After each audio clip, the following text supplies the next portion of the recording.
먼저 초대해 주셔서 감사드립니다. 저는 이제 인천에서 살고 있고 직장도 인천에 있습니다. 극지연구소 하면은 다들 잘 모르시더라고요, 보니까. 세종기지 하면 다 아시는데, 극지연구소 들어보신 적 있으세요? 못 들어보셨죠? 세종기지는 모르시는 분 없으시죠? 네. 세종기지와 극지연구소는 어떤 관계가 있는 것 같으세요? 지점 아니에요? 세종기지.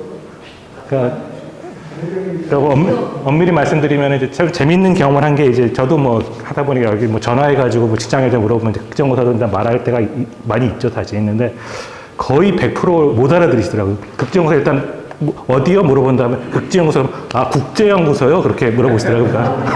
국제연구소 아니라 극지연구소, 극기연구소요? 이렇게 국제다음에 극기가 나오더라고요, 보니까. 극지가 나오는 게 아니라 요즘 우리가 극기 훈련을 많이 해야 되는지 그렇게 해가지고 그게 아니고 북극할 때 극지연구소를 그때부터 알아듣고 이제 이야기를 하셔가지고 그럼 다들 극지 뭐 남극 강연도 하시고 이제 추천을 좀 받고 했으니까 저 남극 관련된 이제 이야기를 많이 하고 남극에 갔다 왔다 많은 분들이 관심을 보이시고 극지에 관심이 많으신데 너무 멀다 보니까 현존한다고까지 생각 안 하시는 것 같아요. 항상 극지는 뭐 신수한 단어에 불과하고 생각을 못 하는 거죠.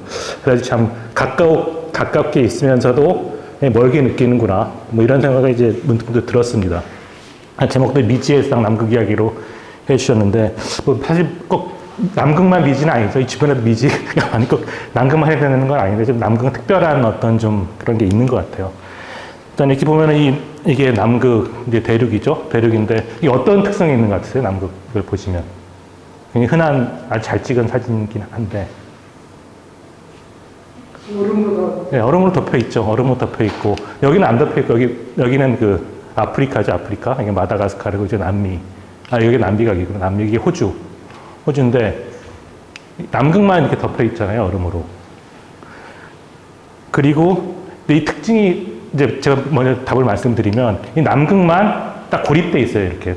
보면 다 연결돼 있죠. 유라시아 대륙은 뭐 다 연결돼 있고, 저쪽 북미 대륙 같은 경우에도 뭐 보면 알래스카에 연결되게 옛날에 많이 건너다녔다고 하잖아요. 엄밀히 말하면 거의 연결돼 있는 그런 데고, 다 연결되어 있는 유일하게 고립된 데가 남극이기도 하고 그러니까, 그래서 이제 가장 발견도 늦었고, 가장 많이 이제 신기해들 하시는 것 같아요. 근데 아까 극지연구소 말씀을 드렸는데, 극지연구소 뭐를 하느냐 물어보면, 뭐, 당연히 남북, 북극 연구를 하죠. 근데 보통 지역을 연구를 하는 거니까, 거기 지역에는 뭐 없는 게 없잖아요. 당연히 뭐, 거기 기후 관련 연구도 있고, 거기 지질에 대한 연구도 있을 수 있고, 좀 바다에 대한 연구도 있고, 바다 아래 지질 연구도 있을 수 있고, 생물 연구, 그러니까 온갖 연구를 다 하는 연구소라고 보시면 될 것 같아요. 그러니까. 그리고 세종기지하고 관계를 아까 이제 여쭤봤었는데, 세종기지는 극지연구소에서 운영하고 있는 남극에 있는 기지입니다. 남극 기지. 그러니까 제가 이제 재밌는 질문을 받은 게 제가 극지연구소에 나중에 이제 남극에 일한다고 하면은 한국에 오래간만에 오셨냐고 물어보시더라고요. 매번 계속 남극 세종기지에 있는 줄 아시고, 많은 분들이 거기 늘 있다가 가끔 한국에 오시는 걸로 알고 계시는데, 그런 건 아니고요. 세종기지는 일종의 베이스 캠프 비슷한 거라 보시면 될 것 같아요. 어떤 하나의 연구를 하는 기관은 아니고, 하나의 남극을 연구하기에는 전진기지 같은 그런 거에 해당되는 거고, 그리고 또 장보고기지 혹시 들어보셨어요? 장보고기지? 장보고기지라는 거 들어보셨어요? 네, 세종기지가 워낙 오래됐기 때문에 이제 많이 알려졌는데, 사실 극지연구소에서 남극에다 운영하는 기지가 또 있습니다. 장보고기지라고. 그러니까 세종기지 나중에 다시 말씀드리겠지만, 세종기지는 엄밀히 말하면 이제 남극 대륙까지 접근하는 그런 기지는 아니고요. 장보고기지라고 이제 대륙에다 세운 기지가 있거든요. 그러니까 어떻게 보면 극지연구소에서 기지를 2개를 남극에 운영하고 있고요. 그리고 또 극지연구소니까 남극 연구하는 게 북극도 당연히 연구를 하죠. 그러니까 북극에도 기지가 있습니다. 다산기지. 다산기지라는 데 혹시 들어보셨어요? 북극에 다산기지 3개의 기지를 운영하고 있고, 극지연구소는 이제 연구소랑 비슷해요. 일반 정부 출연 연구소이기 때문에 극지연구소는 인천에 있습니다. 인천에. 사실 왜 인천이냐 잘 의아해 하시는데, 또 긴 역사가 있죠. 인천에 있게 됐는지는. 인천 송도, 신도시 이제 거기 위치하고 있고요. 극지연구소는 완전히 독립된 기관은 아니고, 해양과학기술원이라고 굉장히 더 큰 연구원이 있거든요. 거기에 하나의 부설기관으로서, 극지연구소 해양과학기술원 이제 부산에 본원이 있고, 거기 하나의 이제 부설 연구소로서 극지연구소는 인천 송도에 위치하고 있습니다. 다시 한번 요약을 말씀해 드리면은, 극지연구소는 이제 극지와 관련된 수많은 과학적 연구를 하는 하나의 정부 출연 연구소고, 그리고 남극과 북극에다가 이제 기지를 운영하고 있다는 거. 이제 그 기지가 남극에 있는 기지가 이제 제일 먼저 세운 게 세종 기지고 두 번째 세운 게 장보고 기지라는 거 말씀드리고 또 참고로 말씀드리면은 이거는 혹시 다큐멘터리 보신 적 있으세요? 다크 인사이트라고. 9달이 넘었는데 이제 여기는 그 통가 화산 아시죠? 통가. 굉장히 강력하게 폭발한. 아, 모르세요? 통가 화산? 굉장히 그 유명한, 그러니까 금년 1월 중순에 그 통가라는 그 이제 뉴질랜드 북쪽에 있는 어떤 섬나라인데 거기서 그 앞에서 굉장히 큰 화산이 폭발해가지고 그게 뭐 그 큰 쓰나미, 그 화산 폭발 쓰나미랑 일본에까지 영향을 주고 해가지고 전 세계적인 이슈가 됐거든요. 그래가지고 근데 그때 이제 거기가 남극에서 돌아오는 그 길에 이제 위치하고 있기 때문에 이제 극지연구소에서 거기서 탐사를 해서 그 관련된 다큐멘터리를 이제 금년 5월 26일 날 이제 방영한 적이 있고요. 혹시 뭐 관심 있으시면 그 유튜브에 올라와서 보시면 될 것 같아요. 이게 이제 100만 뷰를 넘어갔더라고요. 보니까. 시청률이 꽤 높았고. 그러니까 극지연구소에서 이제 꼭 남극 연구하는 게 아니라 전 지구의 다양한 것들을 연구한다고 보시면 될 것 같아요. 일단은 이 전체적인 내용을 이제 요약한 건데 일단은 이제 극지연구소, 그러니까 극이라는 게 무엇인가에 대해 간단하게 좀 말씀을 드릴 생각이 있고, 사실 극하면 북극도 다 포함하는데 남극에 보면 더 관심이 있듯이 꼭 극지연구소라면은 다 남극을 연구하냐고 물어보면 북극에 대해서는 또 관심이 없으시더라고요, 희한하게. 북극도 다 극에 해당되지만 남극을 중심으로 이야기하시면 남극을 사람들이 가기 시작한 게 20세기에 들어와서 갔으니까. 상상했던 그 시기하고 실제로 탐험과 영웅의 이 시기고 제가 한 겁니다. 그 탐험과 영웅의 시대, 과학 시대 세 개를 나눠서 하고 그리고 이제 이건 다 어쨌든 남의 나라 이야기고 이제 다른 사람 이야기니까 구체적으로 이제 제가 경험한 남극에 대한 이야기를 하는 걸로 이렇게 구성을 해봤습니다. 일단 극이란 무엇인가 이제 굉장히 쉬우면서 어려운 질문인데요. 근데 이거는 이제 지구가 이제 뭐 푸른색의 지구다, 뭐 아름다운 뭐 보석 같은 행성이다 말할 때 가장 그 처음에 이제 그 인사이트를 줬던 사진이 이거거든요. 아폴로 17호에서 촬영한 지구인데 보면 이게 지구가 파란색이죠. 푸른 행성이라면 거기서 나왔고 해서. 근데 이 사진이 최초의 레퍼런스가 됐던 것 같아요. 이걸 보면은 지구는 둥글잖아요. 둥근데 뭐 이런 거 같은 이런 네모난 모양 같은 극이 어디냐 말하면 이런 모서리를 할 수가 있는데 이 공에서 극이 어디냐 말하면 그게 어디가 극일까요? 공에서 이런 공모항에서. 사실 뭐 너무 당연하게 이야기는 쉽지는 않은 이야기거든요. 뭐 어디 다 똑같잖아요. 그 구라는 거는 중심에부터 모든 거리가 다 똑같기 때문에 특별하게 뭐 어디가 더 뭐 다른 데가 없으니까 되게 굉장히 쉽지는 않은 이야기인데 쉽게 말씀드리면 이제 지구가 자전을 하잖아요. 자전을 하는데 그 자전축이 만나는 양 끝점을 이제 현대 과학에서는 이제 극으로 규정을 하고 있어요. 극으로.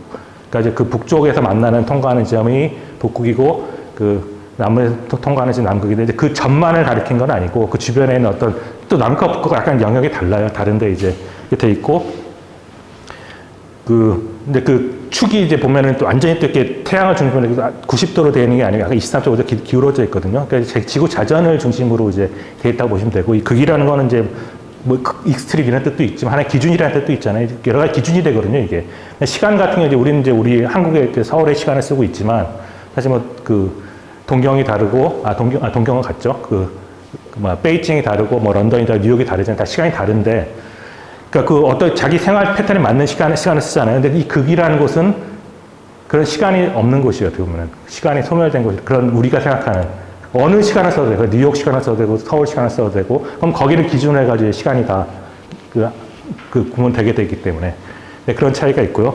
근데 이제 현재 남극, 영어로 하면 남극 안타르티카라고 이야기하거든요. 우리는 남극과 북극과 이제 그 방향만 주고 이제 어떤 차이를 주진 않는데, 영어에서는 북극은 아크틱이라고 남극은 안타르티카라고 하니까 유럽 사람들은 최소한 북극을 먼저 알았고 남극이라는 곳은 거의 반대되는 엔트가 반대라는 뜻이잖아요. 건너편의 뜻이니까 북극의 반대에 있는 곳이라는 뜻을 한 거죠. 근데 왜 북극은 아크틱이냐? 이제 북극이 아크틱이 돼야지 남극이 안타르틱이 되는 거니까 이게 재밌는 게 있는 게 이제 북극성이 이제 완전히 북쪽에 있다는 걸 다 알고 계시잖아요. 근데 이 북극성이 하나의 별이, 하나의 별로만 인식한 게 아니고, 이렇게 작은 곰자리라는 어떤 별에서 꼬리에 해당되는 얘기에 해당되거든요.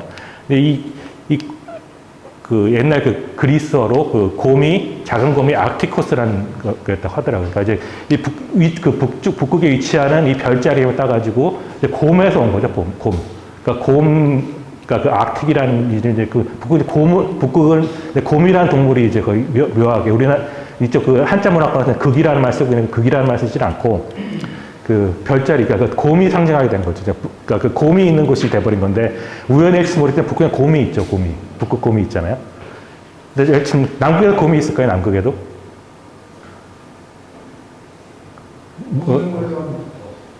남극에는 곰이 없어요. 북극에는 펭귄이 있을까요? 펭귄은 없어요. 없고. 근데 그러니까 북극에는 곰이 있고 남극에는 펭귄. 또 우연히 이제 사실 그걸 사람이 북극곰을 보고 이 이름을 지은 건 아니고 순수 이런 별자리 이름에서 딴 건데 우연히 북극에 곰이 살고 있죠. 우연한. 그러니까 이런 식으로 이제 극이라는 건 정의는 이제 자전축이 만나는 점에 해당된다는 거고 실제적으로 이제 그 남극과 북극에 이제 이거는 이제 과학 동화에다 벌써 이제 꽤 많은 시간이 지났나요? 이제 거기 이제 제가 남북 특집을 같이 한번 글을 쓰자 그래가지고 이제 거기 나왔던 그 사파 중에 하나인데 이렇게 물을 걷어내면 이와 같이 이제 돼 있는데 북극은 다 바다로만 돼 있습니다. 북극에 해당되는 건 대부분 다 바다. 완전히는 아니잖아요. 그 바다가 훨씬 더 많고 남극은 이와 같이 이제 대륙이 있는 차이가 있고요. 이제 물을 걷어내는 이런 모습을 하고 있습니다. 그 남극 이제 사실 그러니까 북극이라는 곳을 이제 아크티코스라고 이제 유럽 사람들이 이제 했다는 건 뭔가 이제 자기 생활권에 있었다는 거죠. 이름을 붙였다는 거는 이미 이제 북극은 다 인식을 하고 있었던 거예요. 이쪽 동아시아권에서는 사실 북극은 멀잖아요. 우리도 가기도 멀고 그러니까 북극에 대한 인식이 별로 있을 수가 없죠. 뭐 갈 수가 없는데 그 유럽 같은 경우에는 뭐 영국에서도 좀만 가면 이제 북극이 나오고 그냥 북극권에 있으니까 거기는 이제 북극에 대한 인식이 굉장히 빨랐는데 남극 같은 경우는 완전히 반대에 있다 보니까 완전히 상상의 그런 걸 수밖에 있을 수밖에 없었죠. 보통 이제 우리도 따뜻한 남쪽 나라라고 생각하지 남쪽으로 해서 따뜻해진다고 생각하잖아요. 그러니까 뭔가 남쪽으로 하면 뭔가 따뜻한 게 있을 거라는 아주 굉장히 막연한 인식만 있었던 것 같아요. 남으로 갈수록 추워진다는 생각을 하진 않고 북쪽으로 가면서 추워지고 남쪽으로 따뜻해지니까 남으로 가면 굉장히 따뜻한 뭔가 파라다이스가 나올 것이다. 이런 막연한 관념을 갖고 있었죠.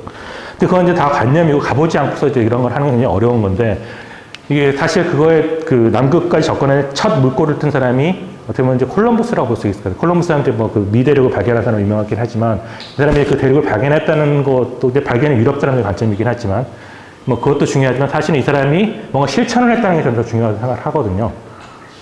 이게 사실 뭐 이거를 이론적으로는 원래 이제 이런 발상을 하게 된 게 이제 원래 그 동서무역이 계속 저쪽 뭐 비단길이나 이런 거 잘 아시잖아요. 비단길도 아시고 이제 이런 쪽으로 이제 계속 교역이 이루어지고 있었는데 근데 오스만 투르크라는 이제 거기서 이제 동유럽을 멸망시키면 그런 게 다 동서 교역로가 다 막혀버리다 보니까 얘네들이 뭔가 필요한 게 있으니까 이렇게 교역을 해야 될 것 같은데 육지 교역로가 막혀버리니까 이제 뭔가 새로운 이제 개척을 해야 되겠다는 생각을 하는데 그건 오히려 바다밖에 방법이 없다. 바다는 원래 동으로 가야지 되는데 그건 다 대륙이 있으니까 어떻게 그 방법이 없을까 이제 이런 고민들을 하다가 두 가지 이제 안이 있었던 거예요. 하나는 그러면은 그냥 땅으로 가지 말고 나무를 돌아가지고 동으로 가는 방법이 있잖아요. 근데 그런 안을 생각하는 사람이 있었고, 이제 그런 항로 개척한 사람이 있었고, 그거는 이제 굉장히 당연한 상식적인 결론이긴 한데, 좀 발상의 전환을 한번 해볼 필요가 있다. 네, 그래서 이제 그 발상의 전환을 실천에 옮긴 사람이 콜럼버스인데, 이 사람이 이게 우리가 뭐 달마가 왜 동쪽에서 왔는가 뭐 이런 말도 있지만은, 이 사람은 이제 그 아이디어의 독특한 점은 동으로 가는데 서로 가면 동이 나온다. 이렇게 생각한 거예요, 이 사람은. 그러니까 거기에 이 사람의 그 독특성이 있는 거죠. 동으로 가는데 서로 가면은 동으로 갈 수 있다고 생각한 건데 그렇게 생각한 이유가 지구는 둥글잖아요. 지구는 둥그니까 이렇게 가도 어쨌든 결국 만나게 되니까 뭐 자꾸 걸어가면 이제 만나야 된다고 하더니 지구가 둥글게 되면은 꼭 동으로 갈 필요가 없다. 서로 가도 우리가 원하는 데 갈 수도 있다. 어쩌면 더 가까울 수도 있다. 이렇게 생각한 거예요. 그 대륙 어려운 데를 걸어서 가는 것보다 서로 가면은 지구가 그 바다를 짧게 가면은 훨씬 더 쉽게 동으로 갈 수 있다고 생각한 거예요, 이 사람은. 근데 그 사람이 지금 어쩌면 하나는 반은 맞고 반은 틀린 거죠. 서쪽으로 가도 동쪽으로 갈 수 있다는 건 맞았는데 생각보다 가깝진 않았어요, 생각보다. 이 당시에 이제 보통 지구가 이제 둥글다고 우리는 상식적으로 생각하지만 유럽 사람들은 굉장히 일찌감치부터 지구가 둥글다고 생각했던 것 같아요. 거의 뭐 그리스 때부터 지구의 크기도 재고 뭐 했기 때문에 지구가 둥글다는 인식을 갖고 있는데 그건 인식으로 된 거지. 그게 실적으로 수학적으로 이렇게 생각한 거지. 다양한 천문관이나 관측을 통해가지고 실제로 뭐 가본 적이 없으니까 그냥 상상성만 있었는데 이 사람은 진짜 지구가 둥글다면 거꾸로 가면은 만날 것이라고 그런 이제 실천에 옮긴 거예요. 그 관념은. 근데 그런 실천을 옮길 수 있겠다는 조건은 동서 교육이 필요한데 안 되니까 새로운 걸 개척한다는 이제 그런 판단하에서 이제 사람이 실천에 옮긴 거죠. 근데 이 사람이 하게 된 이제 가장 또 하나의 근거 중에 하나가 이 사람은 지구가 굉장히 작다고 생각했어요. 그러니까 이제 서로 한번 가깝다고 생각했듯이 당시에 지구를 이제 크기를 계산하는 몇 가지 있었는데 원래 그리스 때는 현재 우리가 생각한 지구 크기하고 이제 비슷한 사이즈의 어떤 로 이제 지구를 생각하고 있었거든요. 그 당시에 이제 사람들 기하학자들 계산해가지고 뭐 해가 떠서 그림자의 뭐 어떤 각도나 이런 걸 해가지고 지구가 이 정도 사이즈일 것이다 해서 계산하는데 놀랍게도 그때 그 사람들이 계산했던 것과 지구 크기는 굉장히 비슷해요. 그런데 이제 그런 걸 이제 이 사람이 받아들이지 않고 이제 자기 편한 대로 받아들이자 하지 그걸 받아들이지 않고 이 사람은 지구가 동물도 훨씬 더 작을 것이다.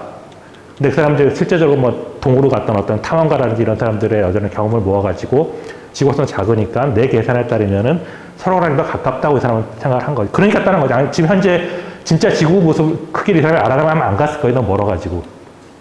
굉장히 멀잖아요. 가려면 대서양을 건너 태평양을 건너야 되는데 대양을 2개를 건너야 되는데 사실 뭐 태평양 하나만 건너는 것도 힘든 일인데 근데 어쨌든 이 사람은 착각을 했기 때문에 간 거죠. 가가지고 어떻게 보면 이게 굉장히 지금 뭐 당연하다고 생각하는데 한 번도 가보지 않은 길이니까 유럽에서는 뭐가 나올지 모르잖아요. 근데 가가지고 이 사람이 4번을 이제 항해를 했다고 하는데 첫 번째 이렇게 해가지고 처음에 우리 지금 현재 쿠바에 산다는데 거기를 갔고 이 사람은 이제 지구가 작다고 생각하는 자기가 또 굉장히 우연의 일치인데 이 사람이 이 정도 가면은 일본이나 중국이 나올 거라고 생각을 했거든요. 정확하게 그 이책이 있는 거예요, 정확하게. 그 사람은 그걸 딱 믿었죠. 아, 이건 내 계산 역시 맞았어.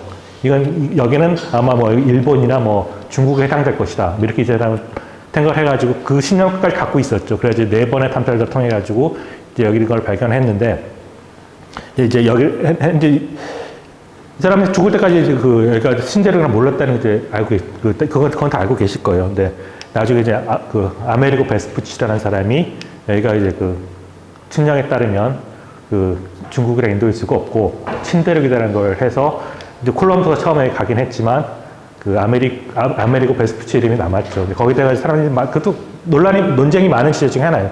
콜럼버스 가는 사람 몰랐잖아요. 몰랐는데 아메리고 베스푸치는 안 사람이고 꼭 그 사람이 처음에 알았다는 건 모르는데 어쨌든 그 사람이 공식화할 수 있도록 어떤 굉장히 철저한 어떤 근거를 댔기 때문에 거기다가 이제 사람들이 이제 초기에는 폄하를 그거 무슨 의미가 있냐. 콜럼버스가 중요하지 아메리고 베스푸치 중요하지 않다. 뭐 이런 말도 있었는데 제가 좀 재밌게 읽은 책 중에 하나가 좀 나중에 그분 언급하겠지만 스테판 츠바이크라는 사람 혹시 아세요? 굉장히 유명한 오스트리아에서 전기 작가 사람이 좋은 글을 많이 썼는데 그 사람이 이제 여기서 글을 한 편을 쓴 게 있는데 아메리고라는 글을 썼는데 사람이 아메리고 베스푸치를 편마하지만 정말 인간한테 중요한 게 뭐냐? 인간이 이제 동물하고 다른 건 인식을 하고 그걸 뭔가 안다는 판단하는 게 중요한 게 아니냐? 콜럼버스는 몰랐으니까 그걸 참 그 사람 이름이 굉장히 당연하다고 저는 이제 그렇게 책에 그렇게 글을 쓰더라고요. 아직도 아메리고 베스푸치 한 것도 없는데 콜럼버스나 하는데 그런 논란이 아직도 있는데 그 사람은 그렇게 판단을 내리더라고요. 어쨌든 이렇게 이제 콜럼버스가 어떻게 보면 이제 대양의 어떤 첫 루트를 연 거죠. 바다에 저쪽 거꾸로 가도 뭔가 새로운 게 있다는 이제 인식하게 되는 건데 이 사람들이 결국 뭐 거의 한 3분의 1 정도밖에 못 온 거죠, 사실은. 거기 가려면은. 근데 콜럼버스 가려고 했더니 그 꿈을 처음 달성한 사람이 어떻게 보면 이제 마젤란이라고 했어요, 마젤란 들어보죠.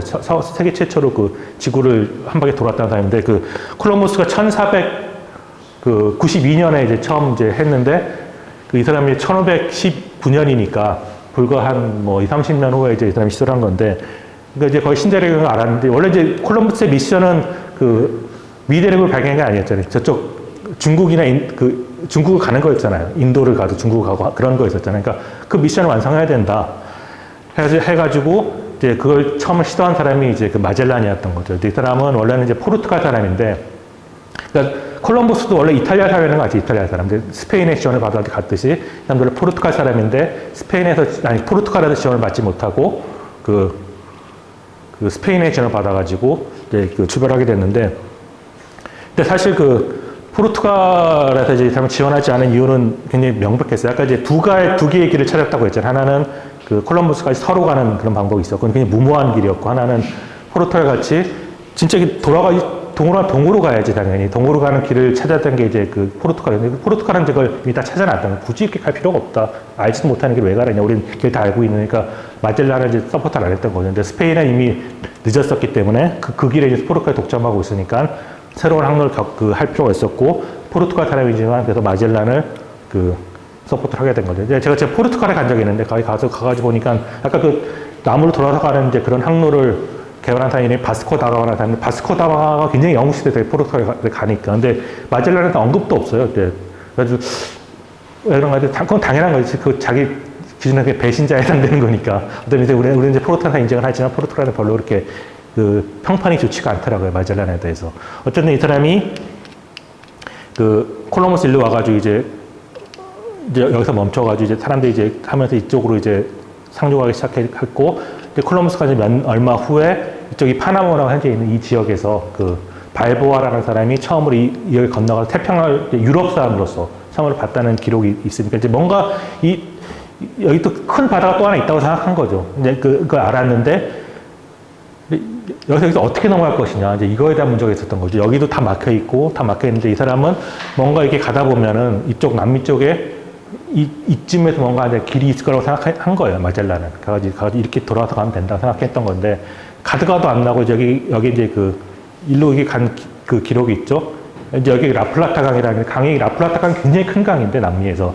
꼭 정말 무슨 이렇게 만 같아요. 그러니까 이게 강폭하고 길이하고 거의 차이가 없어서 넓은 강이라고 하는데, 근데 거기가 이제 일로 통하는 길인가 보다 가다가 이제 강이라는 걸 알고 돌아 나와가지고 계속 내려가지고 여기까지 와가지고 거의 남극까지 다 왔죠, 이 사람이. 와서 여기서 이제 그걸 발견해서 이렇게 태평양을 이제 돌아 나간 건데, 근데 이 사람이 태평양이라는 이름을 마젤란이 처음 붙였다고 했잖아요. 그러니까 이 사람이 이제 거기서 이제 천신만고 끝에 이 길을 발견해가지고 이제 와가지고 이제 워낙 고생을 많이 하다 보니 새로운 태양이 확 앞에 펼쳐지니까 그때 평안함을 느꼈나 보세요. 평안한 바다를 있는, 사실 태평양이 잘 평안하지 않은 바다인데 그 당시 마젤란의 첫 인상이 남아있는 이름을 볼 수 있어요. 퍼시픽이라는 이름에는, 태평양이라는 이름에는. 이제 마젤란 이걸 좀 더 자세히 살펴보면은 이제 아까 말씀드렸듯이 쭉 내려와서 계속 시도를 하다가 발견을 못하고 여기까지 와서 했는데 이 지역을 잘 보면 남미 익숙하죠, 이 지도는. 이렇게 남미의 끝이 어딘 것 같으세요? 남미 대륙의 끝이. 그래서 여기라고 생각을 하시, 여기라고. 많은 분들이 착각을 하시는데, 대륙의 끝은 여기에요, 여기 섬입니다, 섬. 보면 이제 이게 그쪽을 이제 확대해 놓은 그림인데, 여기 보면 여기 이렇게 해협이 있어요, 해협이. 여긴 바다인 거죠. 그러니까 아까 마젤란이 강으로 좀 가다가 다시 돌아왔다고 했잖아요. 강하고 바다에 사는, 강은 민물이고 바다는 짠물이잖아요. 그러니까 거의 보면 가다 보니 계속 민물이니까 이 사람이 안 간 거지, 바다가 아니니까. 통하지 않는다는 뜻이잖아요, 민물이니까. 근데 이 사람이 여기를 통과하겠다고 한 거를 보니까 계속 짠물인 거예요, 짠물이니까. 이게 굉장히 좁은 데인데 계속 이제 이 사람이 배를 4척인가를 이제 끌고 왔는데, 진짜 여기 좁은 해협이거든요. 정말 모르는 길을 이 사람이 배 4척을 이끌고 여기를 계속 짠물임을 이제 확인하면서 통과해서 이제 보니까 이제 그때 워낙 고생을 많이 하다 보니 이제 태평양이, 여기서 사실 여기 통과하면서 모르잖아요, 어떻게 되는지. 모르니까 이제 막 선상만란이라 배 2대는 돌아가고 막 난리가 났어요. 그래서 결국 한 대만, 두 대만에 이제 돌아가기도 하고 막 해가지고 나와가지고 다시 딱 와서 이제 태평양이라고 평안을 찾아 생각했는데 사실 그 끝이 아니고 또 새로운 시작이었죠. 이 사람은 이제 태평양에 오면 다 왔다고 생각한 거예요. 좀만 가면 중국이 나올 것이다. 그런데 태평양에 얼마나, 이것도 북미에서부터 오는 것도 아니고 남쪽에서 가는 건데, 가도 끝이 없는 바닥에 있었던 거예요, 다른 때. 그러니까 전혀 모르는 상태 망망대해를 해가지고, 현재 필리핀의 세부라고 하는 거기까지 이제 가서, 여기 탔던 사람 중에서 이미 그 당시에 동서무역이지만 있었으니 거기 사람들 많이 이제 배에 타고 있었는데, 있는 사람은 거의 말이 통했다고 그러더라고요. 마젤란 함대에 있던 사람하고. 정말 우리가 지구를 돌아서 왔구나, 를 처음 인식을 했다고 하더라고요. 그런 사람이 어마어마한 고생을 해가지고, 이제 지구를 처음으로 한번 이제 돌았던 거죠. 돌아서 이제 지구가 둥글다는 게 단순히 기하학이나 수학적인 계산일 뿐이 아니라 실제적으로 이제 사람이 가보게 된 이제 그런 최초의 이런 경험을 하게 된 건데, 재밌게도 이제 이게 마젤란이 1519년, 1522년까지 됐는데, 불과 이제 이게 1533년, 혹시 이 그림 보신 적 있으세요? 굉장히 유명한 그림 중에 하나인데. 이게 한스 홀바인이라고 이제 원래 독일 사람인데, 영국에 가서, 영국에 이제 헬리파스 아시죠? 헬리파스. 천인의 할 때 헬리파스에 궁정화가 있으니까, 그래서 헬리파스의 초상화도 많이 굉장히 그 시대 가장 유명한 초상화 중에 하나인데, 이 사람이 남긴 그림 중에서 이게 이제 대사들이라는 그림이거든요. 이게 1533년에 보면, 이 그림을 해석하는 게 굉장히 이제 복잡한 그림 중에 하나 보면 여기 해골도 있잖아요. 해골도 있고 이 사람들은 누구냐? 이번 제가 이제 주목하고 싶은 게 지구위가 있다는 거죠. 이게 불과 몇십 년 후에 벌써 지구는 둥글다는 걸 이 사람들은 이제 경험을 다 했고 이렇게 이제 그 지구위까지 만들어가지고 불과 몇십 년 사이에 이미 다 인식을 다 갖고 있었던 거죠. 이 사람들이 참고로 말씀드린 이 사람들이 이제 제목이 대사인데 두 사람 다 프랑스 사람들이래요. 영국에서 그린 그림인데 이 시대가 어떤 시대냐면 헨리 8세 이야기를 헨리 8세 시대 하면 헨리 8세가 굉장히 격변기였잖아요. 그 당시에. 영국이 이제 뭐 천일엔 이런 거 그 나왔듯이 영국이 이제 자기 카톨릭으로부터 이제 거를 끊어내고 우리 국교회를 선포하고 뭐 이런 어떤 변화의 시대였는데 이 사람들이 온 이유가 내가 앤 불린하고 헨리 8세가 불린하고 결혼하기 위해 카톨릭에서 이제 우리가 빠져나온다고 하니까 그걸 말리기 위해서 온 사람들이 이 사람들이. 헨리 8세, 그 역사적인 순간을 상황을 그린 거지. 프랑스는 카톨릭 국가니까. 물론 이 사람이 실패하고 돌아갔죠. 근데 여러 가지 이 사람이 아마 주 영국 프랑스 대사일 거고 아마 이 사람 특사는 이 사람일 거예요. 아마 와가지고 서로 정세를 이야기하면서 많은 이 당시 인식이 다 반영돼 있어요. 악기도 있고 여러 가지 정말 이 그림을 해석하는 많은 책 한 권 정도 책 몇 권을 써도 되는 이 그림에 대한 해석이 다양하다고 하더라고요. 근데 이거 같은 경우는 이게 이 해골의 그림을 뒤틀어가지고 이제 외상이라고 이야기를 하는데 이제 이런 걸 이제 숨기는 게 많았다고 하더라고요. 이게 보면 이게 역사적인 상황인데 이제 사람들한테 이 사람이 하고 싶던 이야기는 모든 사람은 죽는다. 죽음을 잊지 말아라. 이런 차원은 늘 이런 걸 넣었다고 하더라고요. 이 시대의 특징이라고 하더라고요. 그러니까 보면 이제 이 시대에 이제 1933년에 이제 유럽 같은 경우에는 어느 정도 지구에 대한 인식이 있었고 어떤 정보를 알고 있었던 그런 건데 아직 남극은 몰랐긴 합니다. 근데 1933년 하면 이 당시에는 조선시대였었죠. 임진왜란이 몇 년인지 아세요? 임진왜란이?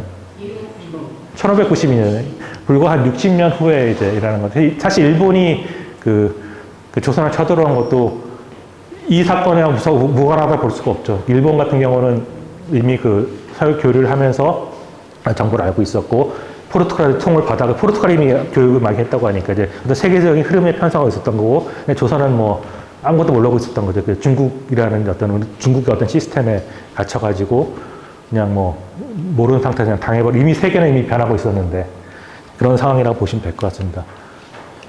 아까 마젤란이라는 이제 드레이크가 아마 써진 드레이크 들어보시나요? 프랜시스 드레이크라는 사람? 그러니까 마젤란이 처음으로 세계 일주를 한 사람은 이 사람이 두 번째로 이제 세계 일주를 한 사람인데 사실 두 번째는 보통 기억을 잘 안 한다고 하는데 이 사람이 또 워낙 역사적으로 중요한 인물이었기 때문에 이 사람은 보통 기억을 많이 하죠. 그러니까 아까 마젤란 같은 경우에는 여기를 해협을 지나가지고 이렇게 갔는데 이 사람은 원래 이 사람도 마젤란 해협을 지나가지고 가려고 했는데 폭풍우를 만나가지고 밑으로 내려가서 이걸 발견을 했어요. 발견했는데 이 사람이 이렇게 지나가지는 않고 왔다 이거 발견하고 다시 일로 이렇게 왔다고 하더라고요.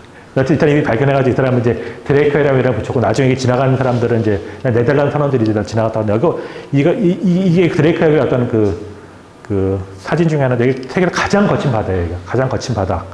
이제 현재 이제 이 남극 대륙이 시작된 남극 반도가 여기 있고 아까 말씀드렸던 남미의 끝 이쪽이 이제 마젤란 해협이 남미 대륙의 끝은 여기죠. 여기 이제 섬인데 이게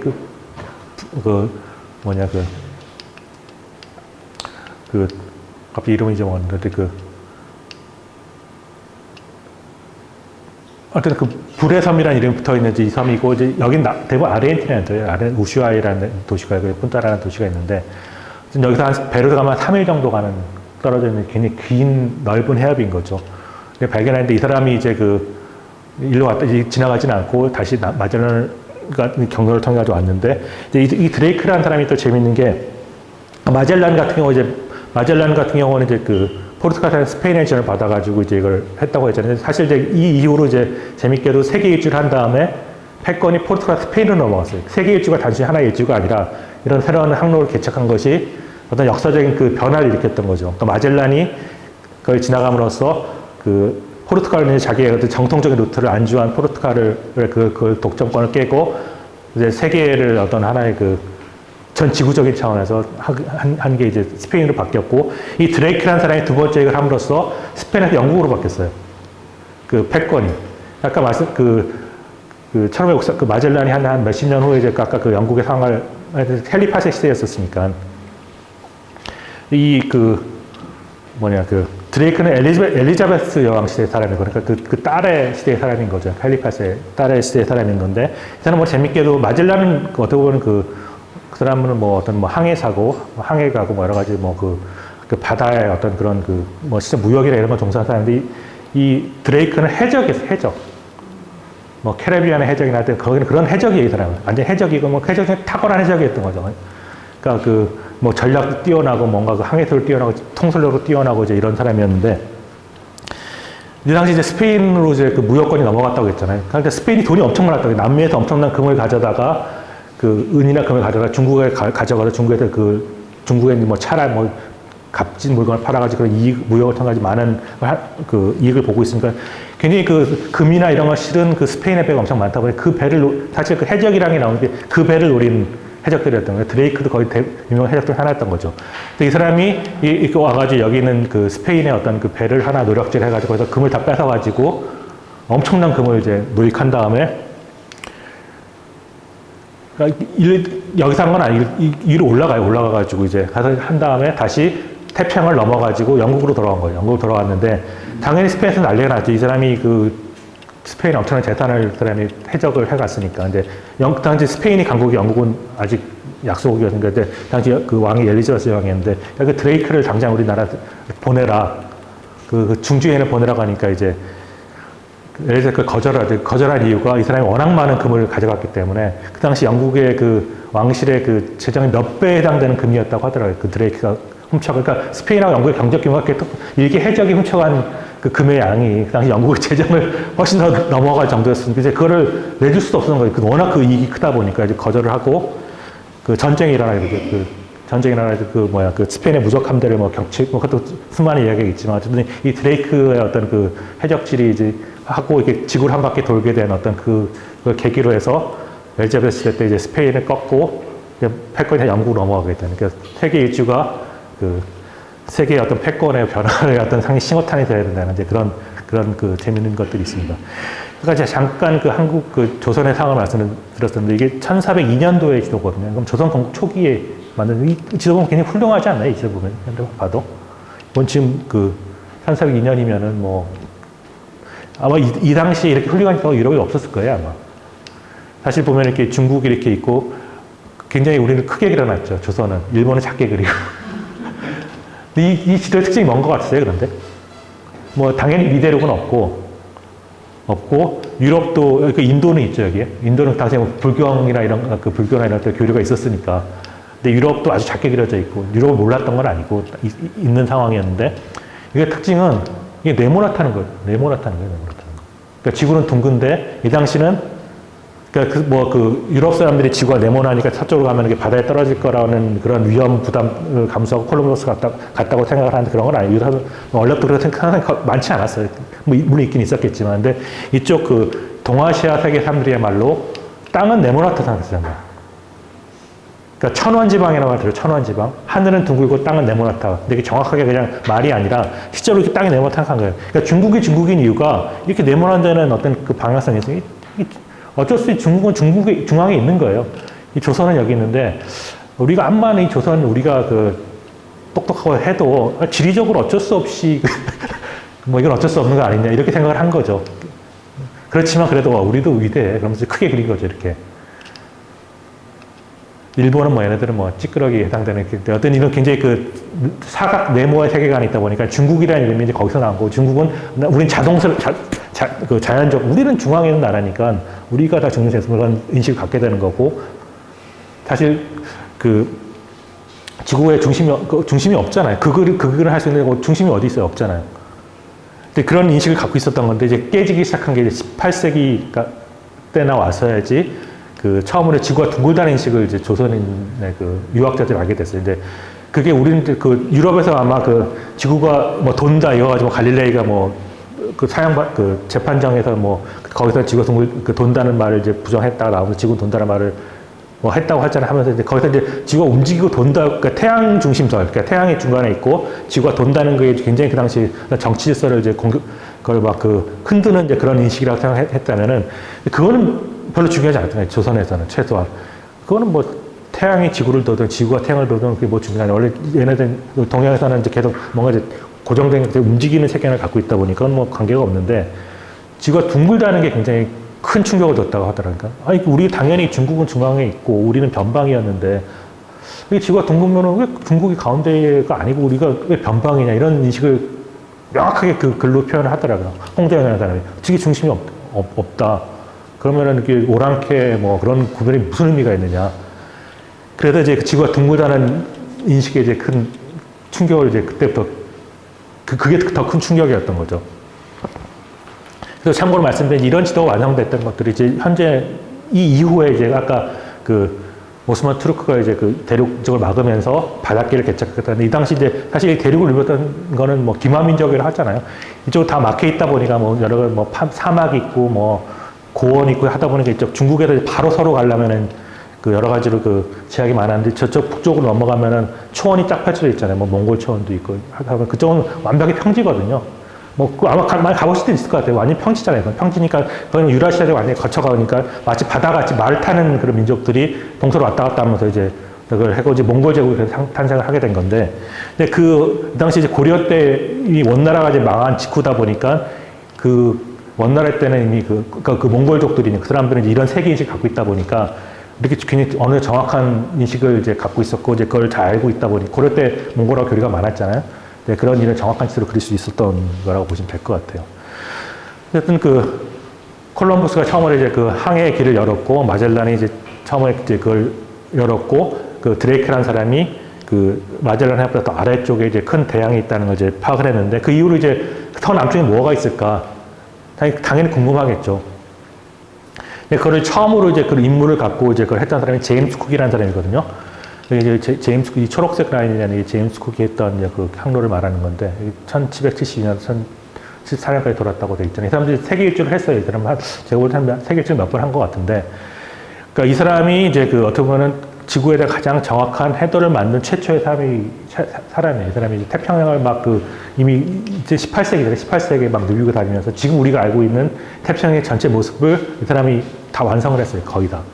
이제 그에서 더 많은 발견이 있었으니까 더 새로운 게 많이 드러나겠지만 이미 이상 골격을 잡았다고 보면 될 것 같아요. 이제 수많은 탐험하면서 태평양에는 다양한 뭐 섬의 위치나 이런 것들 발견했는데, 이 사람한테 이제 영국 하나의 영국의 어떤 뭐 어떤 학술원 같은 데서 미션을 준 게, 저기 남쪽에 어떤 또 땅이 있을 가능성이 있다. 그걸 찾으라고 이 사람한테 미션을 준 거예요. 왜 그런 미션을 줬냐면은, 아까 보면 보듯이 지구의 이제 북반구에 굉장히 많은 대륙이 있잖아요.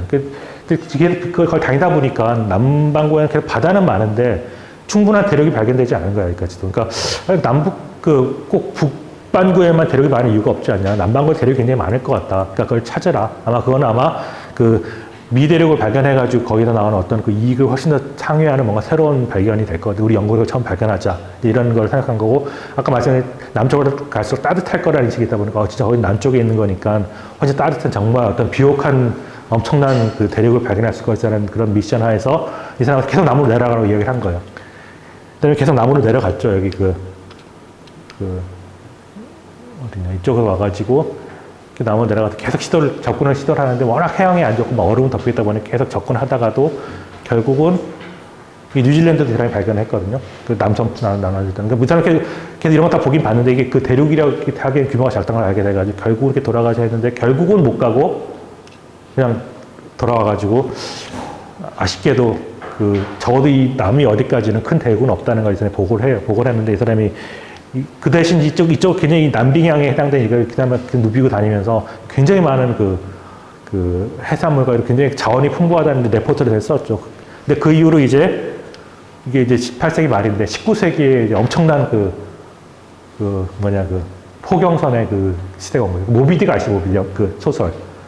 그 이후에 일어나는 거예요. 그 당시 워낙 충분한 어장이 있다는 걸 정보 보고를 하니까 너도 나도 거기 가서 이제 우리 고기를 잡자 해가지고 이제 특히 이제 19세기에는 우리 이제 석유 가지고 이제 많은 것들을 이제 하고 있잖아요. 그 당시에 고래 기름이 뭐 등을 밝히거나 하는데 굉장히 중요한 거였었으니까 막 엄청난 이후에 이제 남획이라기 시작한 남빙양에서 어쨌든 이제 쿡이 그런 걸 처음에 열었던 사람이고, 근데 쿡은 발견하지 못했어요. 근데 재밌게도 러시아에서 이제 처음으로 이제 대륙에 접근을 성공을 하거든요. 여기 벨링스하우젠이라는 사람이 여기 있죠. 여기 벨링스하우젠. 그 사람이 1819년 1921년 이 사이에 러시아에서 내려와가지고 처음으로 이제 대륙을 본 거예요. 대륙을 봤고, 이제 그 벨링스하우젠이 남극 대륙을 처음으로 이제 본 사람이라고 역사의 기록을 남기게 된 거죠. 그러니까 이제 하다가 이제, 근데 재밌게, 이제 그 사람이 본 거는 당연히 얼음으로 덮여 있는 대륙을 본 거죠. 따뜻한 대륙이 있을 줄 알았더니 그냥 차가운 땅덩어리 하나 발견한 거죠.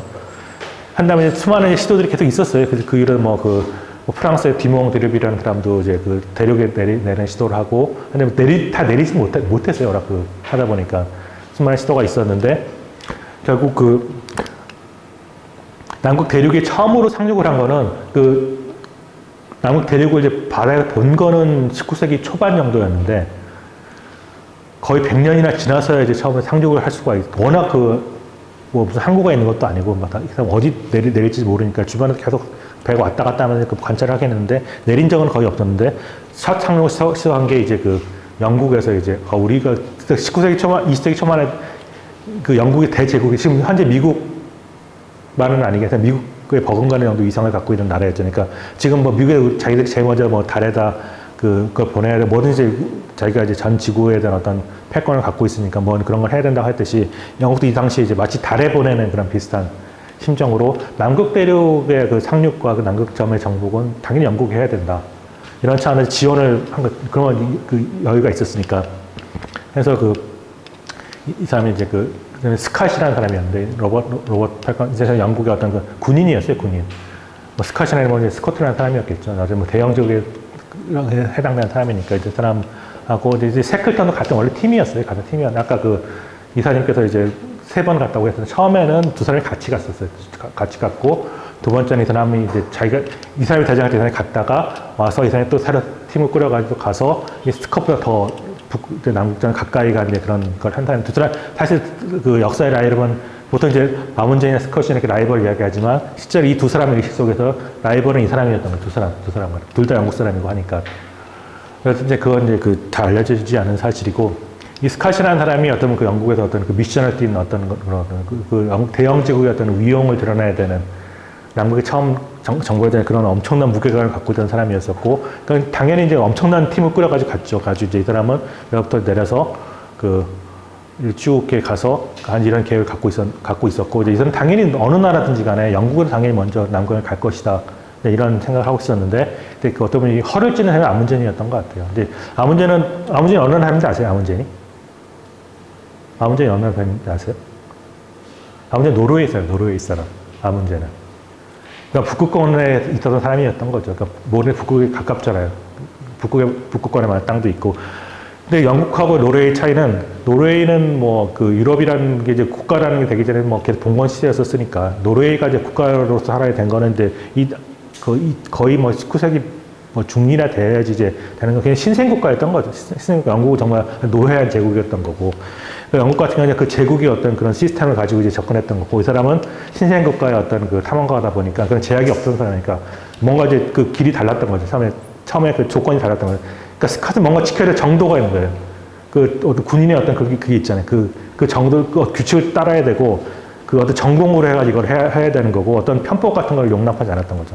근데 이 사람이 이제 남극점을 정복하러 미션이 왔을 때, 그 당시 영국 분위기 학순환을 한 거니까, 여기 한번 가는 게 무슨 의미가 있냐. 가면서 이 남극 대륙의 어떤 기원이라는 걸 할 수 있는 과학적인 조사를 하면서 가라. 그런 걸 해야지 의미가 있는 거지. 그냥 가는 건 의미가 없다.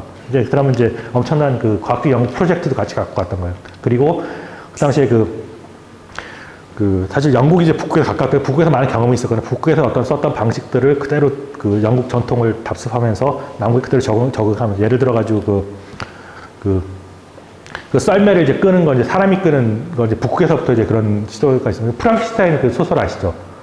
프랑켄슈타인 보면 프랑켄슈타인 차를 북극까지 가는 그런 이야기가 나오잖아요. 그 당시에 시대상을 반영하는 건데, 그 당시에 어떤 북극 하던 영국 탐사가 실종돼가지고 그걸 찾는 과정도 그래가지고, 그 당시에 이제 그때 이제 영국이 많은 북극을 탐사를 했었는데, 북극 이제 해빙을 탐사하면서 그 당시에 어떤 얼음에 이동하는 방식이 이제 확립되어 있던 건데, 그때 썰매를 남자가 끌고 가는 이런 방식인데, 그걸 그대로 해가지고 여기서도 썰매를 이제 사람이 처음에 이제 사람이 끄기 너무 힘드니까, 만주가 이제 춥잖아요. 거기는 만주에 있는 말들을 데려다가, 걔네들은 만주에 험한 데 사니까 여기서 할 시간에 그걸 데려가서 했는데, 상황이 바뀌니까 맥도 못 치고 걔는 하나도 하지 못하고 결국 다 그 우리 투철한 군인 정신으로 끌면서 이제 사람이 이제 걸어가지고 썰매 행군을 하는 이제 그런 전공적인 방법을 했던 거고 이 사람은 그런 게 아무튼 그런 게 없었던 사람이니까 이 사람은 난 남극점 가는 게 중요한 거다. 어떻게 하면 가장 효율적으로 하는 거면 고민을 한 거예요.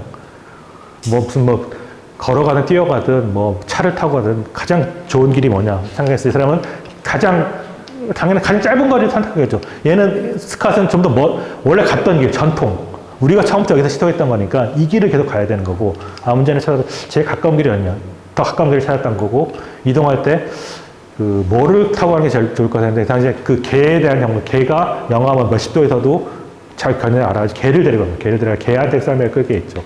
그래서 끌게 하면서 그 개가 훨씬 빠른 속도로 이동하면서, 그리고 필요할 때가 되면은 개를 이 사람은 사살했어요. 걔가 짐이 된다고 생각하면 효율만 생각하고 간 거죠. 그래가지고 한 달 전에 딱이 도착을 해버렸고 이 사람은 또 휴머니즘이 있으니까 우리 조랑말이 죽어도 얘를 먹을 수는 없어. 묻어지고 개도 있긴데 개도 묻어지고 이런 식으로 그렇게 가게 되는 한 달이나 이제 아무전이 먼저 가게 된 거예요.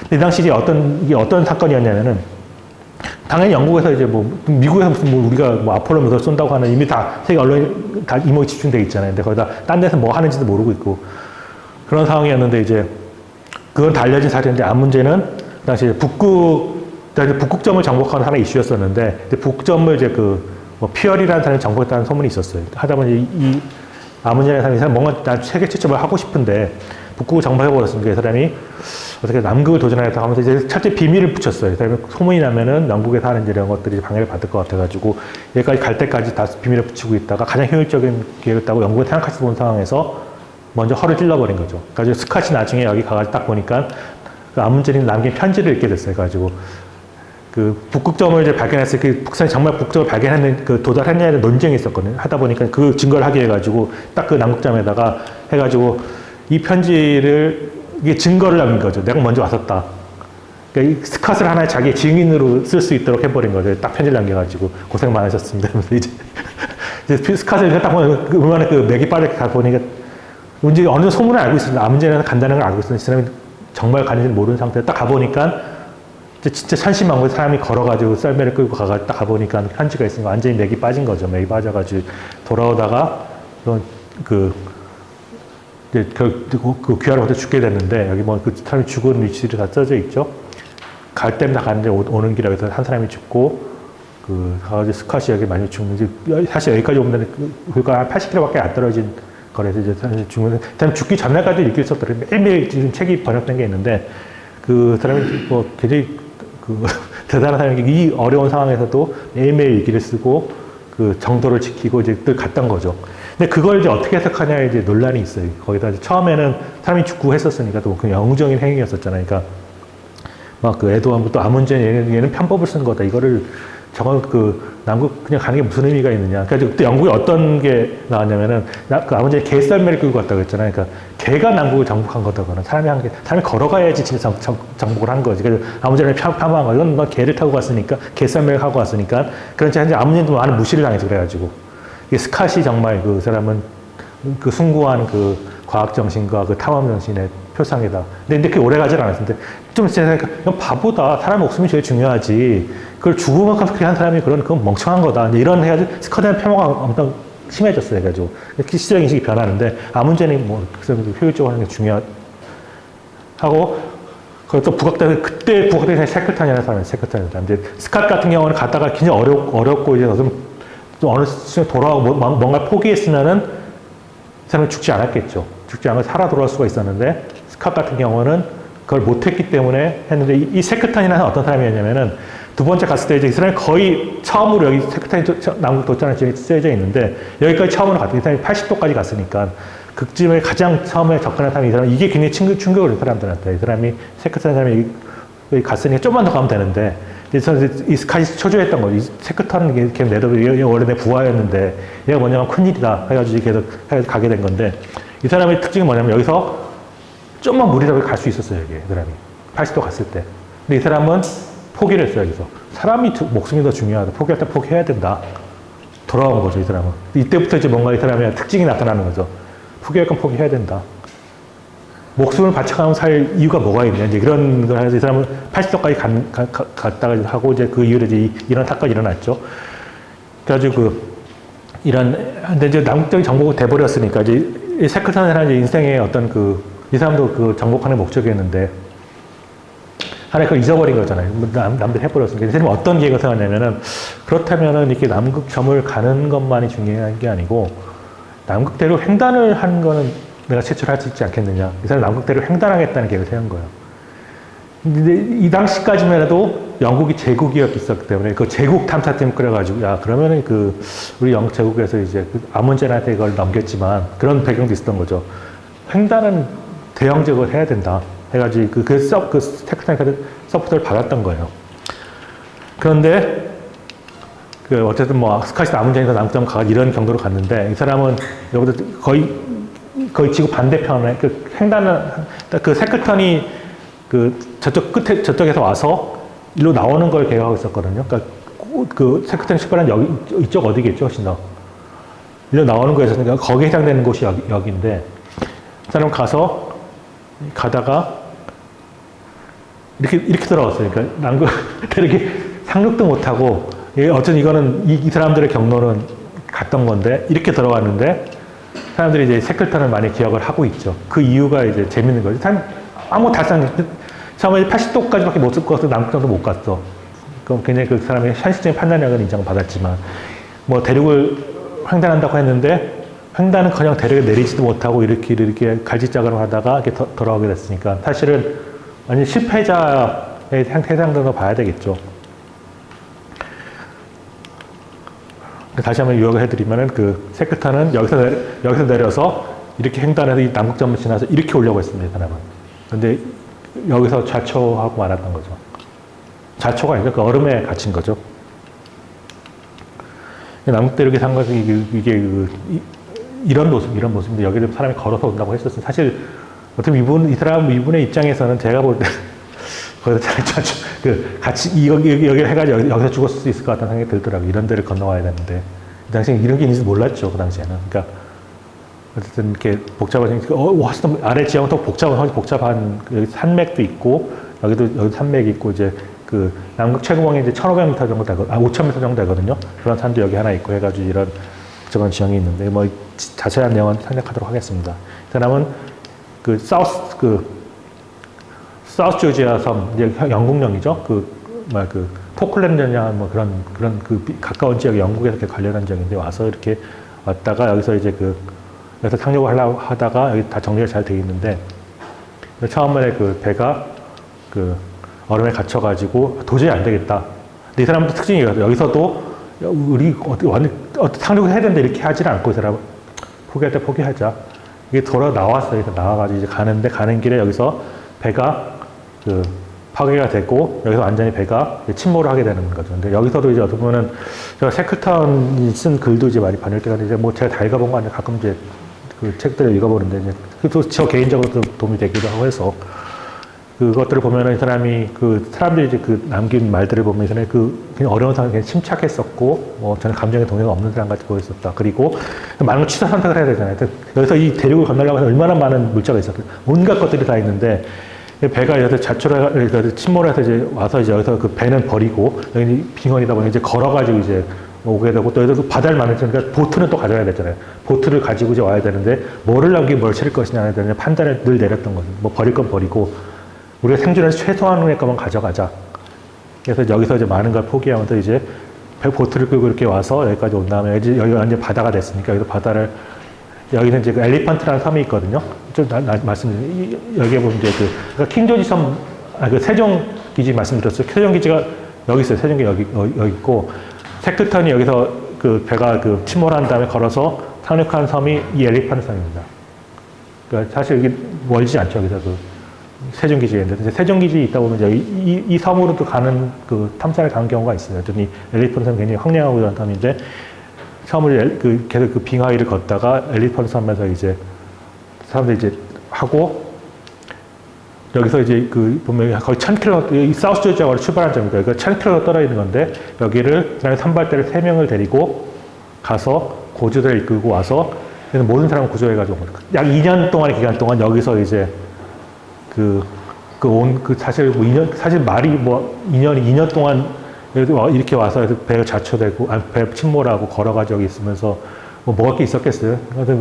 어떻게 생존해가지고 그 사람들 다 안심시키고 이제 그런 리더십을 보여가지고 모든 사람을 구조했다는 게 이제 이 사람의 어떤 한 명이 희생돼도 없었다는 게 이 사람의 이제 그게 된 거니까 이게 참 재밌는 게 사실 뭐 인생의 성공과 실패를 이야기를 하는데 사실 성공이라는 거를 하는 사람이 얼마나 있을까 싶어요. 사실 많은 사람들이 그냥 사는 거지 이걸 뭐 이루고 꼭 이뤄야 되는 것도 아니고 사람이 뭐 저 개인적인 생각일 수도 있겠지만은 태어나가지고 뭐 태어났던 잔대가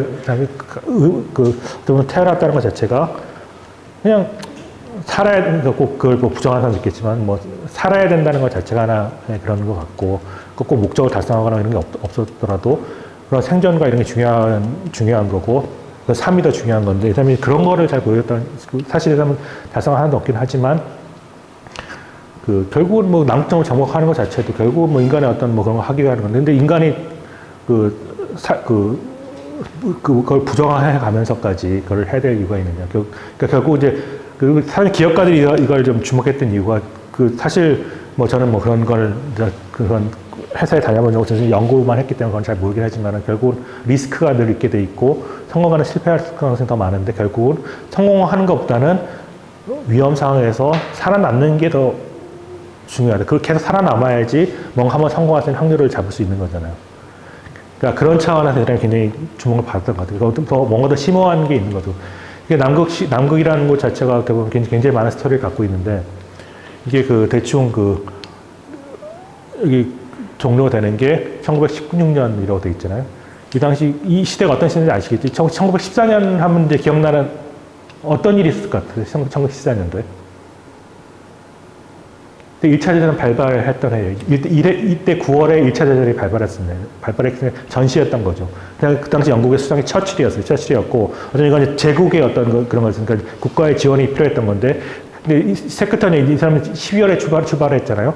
그러니까 이미 전쟁이 났다는 소식이 이 사람이 들었죠. 들어가지고, 이게 전쟁이 났으니까, 전쟁이 나면 모든 배나 이런 거 다 징발해 전장을 보냈잖아요. 여기도 배가 와 있으니 이 배도 다 징발해서 전장터에 가야 되는 게 아닌가 이런 해가지고, 못 가게 되는 건 아닌가 이 사람이 이제 생각을 했는데 이상하게도 그 사람 이유는 처칠이 출발하라고 했다는 거예요. 가라 전쟁 중인데 그래서 갔어요. 가가지고 이런 게 된 건데 근데 이후에 이제 전쟁이 뭐 계속 있었죠. 2차 전쟁이 이제 종료될 때까지 이제 이 사람이 있고 그다음에 2차 전쟁이 일어나가지고 이제 이 이후에 이제 패거리 영국에서 미국으로 넘어가게 된 이런 큰 격변기였던 건데 이 이후로 이제 이거는 뭔가 이제 우리가 생각한 남극하고 떠올리는 어떤 뭐 탐험이나 모험 뭐 이런 시대였다고 보는 거죠. 그러니까 뭔가 영웅적인 사람들 우리 세 사람만 대표적으로 기억하지만 또 수많은 사람들이 있었거든요. 그러니까 아까 뭐 디몽 드리비를 이야기했고 모순이라는 많은 이제 수많은 탐험가들이 있었고 이 사람들은 정말 어떤 뭐 장비나 이런 거에 도움보다는 어떤 자기 어떤 용기와 뭐 모험심 그리고 뭐 현실에서 기지, 판단력 이런 거를 했던 우리가 생각하는 어떤 탐험가 이미지에 맞는 사람들이었으면 이제 그런 사람들이 활동할 수 있던 시대였던 거죠, 이 시대는. 근데 이 이후 이제 전쟁을 겪고 나서 그 이후로는 이런 시대는 아니에요, 이제는. 더 이상 뭐 이런 남극 떠오르는 모험의 시대는 아닌 거고 뭔가 이제 더 체계적으로 시스템마틱하게 접근하는 그런 시대가 된 거죠. 또 한 가지 참고로 말씀드릴 것 같으면 아까 1910년도쯤에 이제 스캇이나 이제 이런 사람들이 남극점 정복을 그냥 재밌게도 그때 거의 비슷한 시기에 일본에서도 남극점 정복을 시도를 했어요. 시라세라는 사람이. 그건 거의 세크턴 비슷하게 남극점 접근, 그 다음 결국 실패하긴 했는데 그거를 유럽 중심의 사고방식은 전혀 기억을 못하고 있죠. 그 사람에 대해서는. 그 당시 또 이 시대가 어떤 시대인지 아시겠지만 뭐 일제 시대니까 이미. 그러니까 우리나라는 거의 일대 시대에 이제 이런 세계적으로는 이런 일들이 있었습니다. 있었고 어쨌든 이런 대륙이 발견됐고 이제 수많은 모험이 있었고 근데 이 남극 대륙은 결국 땅이잖아요. 땅이니까 지금 지구상에서 단 한 뼘의 땅도 어떤 개인의 소유가 아니거나 국가의 공유지가 아닌 뭐 소유권이 없는 땅이 없잖아요. 이거 빈 땅이니까 누가 아무도 뭐라도 할 수 있는 땅이 없잖아요. 유일한 예가 이 남극이에요. 남극 대륙. 남극 대륙은 어느 개인의 소유도 아니고 어떤 나라에서도 갖고 있지 않은 소유권이 없는 그러니까 어느 나라 같은 여권에 뭐 도장 찍고 막 들어갈 때 딱 당신 왜 왔어요? 이렇게 물어보잖아요. 이제 여기는 그런 게 없는 거죠.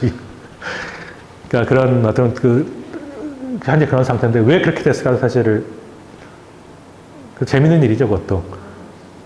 그러니까 이게 당연히 많은 사람이 탐험을 하고 이랬다는 거는 결국은 나라에서 지원했다는 거는 거기를 탐험함으로써 자기 국익에 도움을 되게 하겠다는 그런 의도가 당연히 있는 거죠. 마젤란은 그냥 너 지구 한 바퀴 돌고 와 이렇게 보는 건 당신이 갔다 와 이렇게 하면은 항로가 개척이 되고 국익이 도움이 되니까 이렇게 한 거 사실 마젤란이 거쳐간 사람 많은 사람들이 스페인형이 됐고 또 사실 또 콜럼버스 가다 보니까 거기서 많은 영들이 뭐 이렇게 스페인형이 됐고 이렇게 이런 식이 이렇게 되는 건 그런 영토에 대한 그런 게 있는 건데 당연히 남극 탐험을 한 사람들도 그런 의도를 그런 백그라운드 당연히 갖고 있어. 당연히 뭐 스캇도 당연한 거고 책은 마찬가지고 아무래도 마찬가지였는데 그럼에도 불구하고 다 인정을 못 받았어요. 다 인정 안 해줬어요. 근데 그렇지만 당연히 다 주장을 하고 있죠. 여기는 이 땅은 우리 뉴질랜드 땅이라고 뉴질랜드 주장을 하고 있고 여기는 칠레에서 자기네 땅이라고 주장을 하고 있고 여기는 아르헨티나 땅, 여기는 뭐 호주 땅 뭐 이렇게 다 하고 있는데 하나도 인정이 안 돼 있어요. 근데 기준이 뭐 가까운 데 나라냐 뭐 이런 여러 가지 다 근거가 없는 이야기죠. 다 근거 없는. 칠레는 여기 우리가 제일 가까우니까 우리가 가까우니까 우리 땅에 이렇게 주장을 일단 카톨릭적인 이유도 된다고 하겠는데 그거는 이제 복잡하게 생각하고 뉴질랜드 여기 우리 가까우니까 안 근데 영국은 우리가 처음 거기 내렸으니까 거기 우리 땅이야. 이렇게 근데 다 근거가 없는 이야기인데 결국 이제 남극의 이제 전후 이제 2차 대전 이후에 수많은 회의가 있고 전후 세계를 어떻게 재편하겠다 수많은 회의가 있잖아요. 다 정리했는데 이제 가장 마지막으로 남극은 어떻게 할 거냐 남극 거기도 땅이 있는 건 맞는데 거기에 대한 논란이 남은 거니까 이제 1945년쯤에 이제 전쟁이 종료됐으니까 거의 한 10년 이후에 가서야지 이제 정리가 된 건데 이걸 어떻게 할 거냐 이제 이렇게 고민하다가 이제 그 당시에 두 나라가 이제 패권국으로 떠올려 미국과 소련이 떠올라 했는데 이제 당연히 남미의 나라는 다 자기 땅을 주장을 하고 있는데 미국에서 그걸 아직은 어느 나라의 소유를 주장할 수는 없고 거기는 공유지로 두자 미국에서 이렇게 소련이랑 같이 해가지고 기본적인 걸 한 거죠. 그 전까지 자기는 미국에서도 거기다 막 남극에다가 무슨 다 비밀상에 확인된 건 아니죠. 거기다 발전소도 갖다 놓고 아니 핵무기도 갖다 놓고 그랬었다고 하더라고요, 거기서. 사실 2차 대전이 정말 세계대전이 이렇게 남극에서 전쟁을 벌여. 그래서 남극에 가다 보면 거기도 전쟁의 폐허들이 있어요, 남극에서도. 근데 어쨌든 거기도 당연히 그런 걸 하려고 하다가 미국에서 그건 아닌 것 같다고 이제 여러 가지로 자기들이 관리하기 힘들고 여러 가지로 하니까 이제 큰 명분을 내세운 거죠. 이거를 남극은 우리가 너무 모르지 않느냐. 거기다 이제 많은 땅들이 이제 소유권이 있고 해가지고 관리도 잘 안 되고 여러 가지 문제가 있는데 남극 대륙에 대해서는 우리가 모르니까 우리가 알 때까지는 거기는 보류를 하자 해가지고 그때 이제 1978년 이때 이제 지구에 이제 계속 관측을 하잖아요. 근데 지구 관측계를 해가지고 12개 나라 미국 초청해가지고 남극 대륙에 대해 가지고 어느 나라의 영향을 인정하지 말고 이거를 어떤 과학적인 영역을 남겨두자 이렇게 이제 한 다음에 이 12개 나라를 초청을 했어요. 아까 영향권 주장한 나라들 다 포함, 당연히 영국도 다 포함되는데, 워낙 근데 미국하고 소련이 세니까, 꼼짝 못하고, 야, 알겠습니다. 해서 이제 체결해서 남극은 어느 나라의 영향권 인정하게 됐고, 근데 맺어져가지고 61년, 2년 후에 발효가 되기 시작했죠. 이 이후부터는 어느 나라에서 영향권을 행사할 수 없는, 그리고 이제 남극에 분진정하고 여기는 남극에 당연히 많은 자원이 있고 석유도 다 있어요. 모든 게 다 있는데 연구용으로 하고 아까 미군에다가 여러 가지 핵지도 갖다 놨는데 다 가져가면서 핵 관련한 거 다 금지하고 하고 현재 이제 처음에 12개나 출발했는데 현재 대한민국 가입을 해서 이제 47개 나라가 이 남극 쪽에 가입을 했습니다. 가입을 해가지고 남극 이제 이런 식으로 어떤 남극에서는 과학적인 연구만 할 수 있는 게 되어 있는데 이제 언젠가는 인류가 개화를 한다고 하긴 하겠죠. 근데 아직은 이제 그런 상황은 아니고, 근데 그 당시에 이런 아까 여러 가지 근거가 있었잖아요. 지리로 가까운 나라가 우리가 우위가 있다. 먼저 근데 그런 걸 인정하지 말고, 이 남극에 대해서 좀 많은 더 투자를 하고, 연구의 어떤 남극을 이해하는데 공헌하는 순서에 따라서, 혹시나 나중에 자원 배분을 하게 되면은, 그 우선권을 주자. 이런 식의 어떤 건 되어 있어요, 현재까지는. 근데 언제가 될지 모르겠지만. 그래서 현재는 이제 관련해서 남극지역과 관련해가지고 이제 기지들이 다 건설이 된 거거든요. 남극에 관련돼서 거기서 영유권을 주장할 수는 없지만 남극을 하려면 어떤 포인트들이 있어야 되니까 수많은 기지들이 이렇게 돼가지고 그 엄청나게 많은 기지들이 현재 있습니다. 아까 말씀드렸던 그 47개국 다는 아니고 어쨌든 또 많은 나라들이 기지가 있고 그 처음에 아까 했던 그 킹조지 섬 여기에 처음에 세종 기지를 이제 1988년도에 이제 건설을 했고 그러니까 대륙 기지 정보 기지라는 게 있다고 했잖아요. 여기다가 이제 아까 스캇이 죽은 데랑 비슷한 위치죠. 이 대륙에 여기 이제 섬이니까 진정한 그 남극 대륙은 아니다는 거에서 이제 만들었습니다. 이 맹모도 기지라는 게 미국에서 하는 건데 이거는 거의 한 도시의 만명 정도의 규모인 것 같아요. 거의 한 10만 명 정도의 사람이 매년 왔다 갔다 하고 하니까 웬만한 소도시 정도는 되는 어떤 그 기지가 미국에 있고 뭐 그 러시아에서 많은 기지를 운영을 하고 있습니다. 뭐 호주도 있고 뭐 러시아에서도 많은 거 있고 뭐 노르웨이도 있고 인도도 있고 다 있고 중국에서도 굉장히 많은 기지를 운영하고 있어요. 중국 기지의 이름이 좀 재밌는 걸 발견한 게 그 우리는 킹세종 뭐 어떻게 보면 정치인의 이름이라고 봐야 되겠죠. 중국은 자기네 그 장성 그 말 그레이트월 장성 기지라는 걸 붙였고 그 중산 기지라는 기지. 중산이 누군지 아세요? 중산? 손문. 재밌게도 그 마오쩌둥 기지라고 안 하더라고요. 중산 기지라는 이제 그런 정치인에 붙인 기지가 있고 또 일본은 또 재밌게도 일본은 쇼와 기지라는 쇼와 그 일본 그 쇼와 연호기도 하지만 거기 정치인을 붙였는데 유럽 사람들은 다 자기 탐험가지라는 의미로 붙였죠. 벨링스하우즈는 아까 처음에 데리고 가겠다 하는 뭐 스캇 기지라든지 뭐 이런 것들. 맹모도도 이 사람들이 미국이라는 나라는 자기들 보편주의를 추구하는데 이 맹모도는 미국 사람은 아니거든요. 영국 사람인데 이 사람이 19세기 중엽 정도에 이제 이거를 왔던 그 영국의 탐험 군인이죠. 이 사람 군인 중에 하나인데 이 사람 이름을 따서 이런 맹모도 만이라니 붙어 있다 보니까 운영하고 이 남극점에는 이게 정확하게 사우스폴이 얼음 위에다 지은 거거든요. 여기다 이제 아문제 스캇 기지라고 미국에서 기지를 운영하고 있습니다. 재밌게 이제 아문제이 처음 발견하겠지만 스캇이라는 또 같이 붙여가지고 이렇게 하게 됐는데, 뭐 스캇이라는 사람에 대한 평가가 계속 바뀌었다고 처음에는 이 사람이 정말 숭고한 그런 걸 기리고 아문제를 폄하하다가 그럼 바보 같은 짓이다 이렇게 했다가 보니까 다시 또 이 사람에게 또 어떤 그런 뭐 군인 정신이나 뭐 과학적인 이런 평가하는 게 있기도 하고, 근데 세크턴이 잊혀졌다가 또 다시 세크턴을 평가하는 그런 흐름도 있기도 하고. 근데 또 재밌게 제가 기억하는 것 중에 하나가 아까 스캇의 얼굴 기억하시죠? 이 스캇이라는 사람의 얼굴을 보면 이 사람을 어떤 느낌이 드세요? 아니, 군인의 이미지가 있잖아요.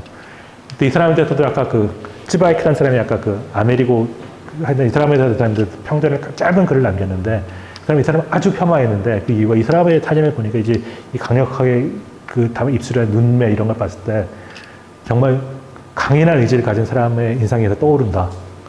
근데 이거는 전형적인 제국주의자의 얼굴이다. 이런 사람들이 다 가가지고 뭐 만행을 부리고 다니는 사람들은 자기의 어떤 사명감을 가지고 그걸 어떤 죄책감도 없이 그런 수많은 범죄를 저지른 사람들이라고 딱 이 표정 가지고 이렇게 하더라고요. 이 사람 남극에 갔긴 했지만 이런 수많은 스캇들이 세계를 큰 죄를 지고 다니게 뭐 그런 평가도 있습니다. 이렇게 이런 식으로. 그래서 보는 사람마다 다르겠지만. 그럼 도대체 한국은 어떻게 남극을 가게 됐느냐 이런 게 아마 궁금하실 것 같은데 당연히 우리나라가 뭐 어떤 상황인지 아셨을 거예요. 뭐 해방 이후에 뭐 전쟁도 겪었고 뭐 먹고 살기 위해서 남극은 뭐 생각할 겨를도 없었고 사실 얼마 전까지만 해도 외국에 가면은 왜 너네들이 왜 남극을 왜 가냐 이렇게 질문을 많이 했어요. 너네들은 작은 나라인데 남극 이런 건 좀 큰 나라에 사는 거지 한국은 이렇게 좀 너무 나간 거 아니냐. 사실 유럽에 가도 뭐 포르투갈이나 많은 나라들이 남극 안 하고 있어요. 그래서 우리 거기까지 해야 돼 이런 분위기. 한국이 1988년이었으니까 이게 얼마나 빠른 거예요. 지금과 비교해서 1988년이라는 상황은 뭐 잘 아실 거예요. 근데 80년대 세종기가 준공되려면 그 전에 논의가 있었어야 되는 거니까 뭐 80년대 어떤 시대인지 아시겠지만 그 시대에 이제 결정이 된 거죠. 결정이 돼가서 굉장히 빠르게 그때 우리나라 국력이라든지 이런 거랑 당연히 그 시대 배경은 당시 뭐 올림픽도 있었고 하니까 당시 뭐 여러 가지 그 당시 뭐 정권이 정통성을 갖고 이러다 보니까 올림픽도 유치하게 되고 이제 그런 상황에서 뭔가 이제 국제적인 기여를 하게 되는데 남극이 또 굉장히 좋은 이슈 중에 하나였던 거죠. 근데 또 구체적인 계기는 여기 윤석순이라는 이분이 얼마 전에 돌아가셨는데 이분이 정확한 경력을 잘 모르겠는데 굉장히 당시 뭐 좀 실력자였던 것 같아요. 국회의원도 좀 지내고 이런 분이었었는데 뭐 부산에서 국회의원도 하고 뭐 정기에 그 당시 대통령을 좀 친분이 꽤 있었다고 하더라고요. 근데 이분이 이제 나름대로 굉장히 모험심이 강해가지고 저는 뭐 산악인이 아니 잘 모르겠지만 그 산악인들은 그 모든 대륙의 그 산을 정복하는 뭐 이런 정상을 하는 이제 그런 꿈의 프로젝트를 갖고 있나 봐요. 갖고 있는데 뭐 딴 데는 다 갈 수 있어요. 뭐 히말라야 가려면 뭐 거기 올라가는 게 문제지 거기까지 가는 거는 문제가 될 게 없잖아요. 뭐 높이 올라가는 거, 그 정상을 정복하는 거는 어렵지만 뭐 에베레스트 아래까지 가는 거는 누구나 갈 수 있잖아요. 뭐 킬리만자로 아래까지 갈 수는 있잖아요. 누구나 뭐 돈만 있으면 갈 수 있는 건데 이 남극은 그게 안 됐잖아요. 남극은 내가 가고 싶다 그래가지고 갈 수 있는 게 아니라 이 사람이 그걸 한 다음에 해양소년단에 있고 이제 하다가 남극에 있는 그 남극의 최고 빈슨 매시피라고 해서 5,000m 되는 게 있는데 그것까지 해야지 정말 그 되는 건데 남극을 어떻게 할까 이제 알아보다 보니까 처음에 사람들이 이제 그 물어보니까 거기 어떻게 가야 되냐 외국 사람들 물어보니까 거기는 아무나 갈 수 있는 게 아니고 남극조약이라는 게 있다. 남극조약에 가입을 해야지 거기에 서로 간에 도움을 받아가지고 이렇게 협조를 받아서 갈 수 있는 거니까. 근데 한국 뭐 너네들 니들이 뭘 한 게 있다고 우리가 뭐 도와줄 것도 근거가 없다 이렇게 나간 건데 어쨌든 이 사람이 뭐 무슨 정책을 가려는데 하여튼 돈을 받아가 이 사람이 거기 갔어요. 그 외국 거기 조건이 너네들 우리가 도와줄 테니까 너네들 한번 남극을 해봐라 이런 식의 어떤 게 있었다고 하더라고요. 그래서 온 다음에 이 사람이 그 인상을 받고 온 거죠. 가가지고 이제 제가 듣기로는 이 사람이 당시 대통령을 독대를 했다 그래요. 독대를 해가지고 남극을 해야 된다. 남극조약을 가입해야 된다. 해가지고 이제 했는데 이제 그 당시에 대통령 밀어붙인 거죠. 근데 그 당시에 이제 국무회의 전원 다 반대했다고 해요. 우리가 지금 이 시기에 우리가 왜 남극을 해야 되냐 우리가. 너무 빠른 거 아니야? 나중에 해야 되는 우선순위가 떨어지는 거다. 딱 반대를 했는데 그냥 지금은 안 되죠. 지금 뭐 대통령이 했다 못 하는데 그 당시만 해도 뭐 된 거였었으니까 이 사람이 대통령을 설득해가지고 하고 세종기지를 인연 만들었는데 재밌게도 이 세종기지를 만들었을 때 이 세종기 이게 현대건설에 산 거. 그 당시에 현대건설 사장이 이명박 씨였어요. 한국의 역사랑 굉장히 많이 관련이 있는 것 같은데. 나중에 이분이 대통령이 된 다음, 내가 그때 그거 했다고, 극정부에 많은 도움을 줬다는 풍문이 진짜 확인한 건 아니고, 그냥 그걸 자기의 어떤 걸 생각하고 있다고 하더라고요. 그리고 이제 그 조약만 가면 아직 89년도에 그 당사국이라 해가지고, 전에 이제 조약만 가입해가지고 이제 한 거였는데, 최종기지를 만들었으니까 이제 뭔가를 한 거니까, 거기 뭔가 발언권을 할 수 있는 이제 그런 투표권이 생긴 거죠. 89년도에 그 다산기지 북극에도 만들었고, 그리고 이제 극지연구소라는 걸 이제 그 해양연구원 부서를 만들었는데, 이걸 왜 이렇게 오긴 재밌는 스토리가 있는데, 이 당시 이제 탑다운으로 내려오는 거니까, 이제 우리 남극을 해야 될 것 같은데, 정부 출연연구소에 다 있었거든요. 그럼 누구 할 거냐? 뭐 정치인들이 할 건 아니니까 다 공문을 내려보내가지고, 남극을 우리가 하고 기지도 건설해야 되니까, 하고 싶은 사람들은 응모를 해라. 이렇게 다 그걸 했다고 하더라는데, 다 인식이 다 그랬지. 이 당시에 우리가 왜 남극이야? 하면서 이제 다 아무도 반응을 안 했는데, 해양연구원에서만 우리가 한번 해보겠다.